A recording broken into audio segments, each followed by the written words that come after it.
Je m'appelle Anthony, je souffre de tremblements essentiels depuis une quinzaine d'années et je tremble des mains. Alors quand j'ai commencé à trembler, je pensais à un problème dû à l'alimentation en fait au sel.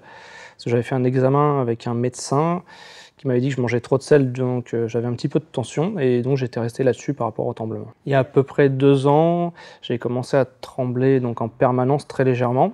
Donc j'ai acheté un tensiomètre.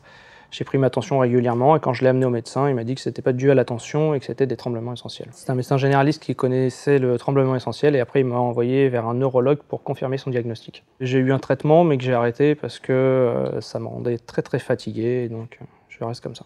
Je continue à travailler, je fais juste plus attention pour l'instant. C'est compliqué, je suis bouché et le tremblement léger, donc ça fait vaciller la lame de couteau, ce qui fait qu'il faut faire très attention pour mes doigts. Et la reconversion, c'est un petit peu délicat donc.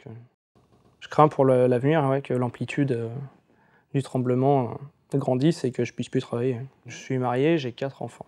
Non, pour l'instant, ils ne sont pas suivis parce qu'ils sont encore petits, mais j'ai une de mes filles sur qui j'ai commencé à remarquer un tremblement intermittent, qui est peut-être pas dû au tremblement essentiel, mais pour l'instant, je laisse courir parce que le tremblement est vraiment léger et très intermittent, mais s'il évolue, on ira voir un neurologue spécialiste des mouvements normaux.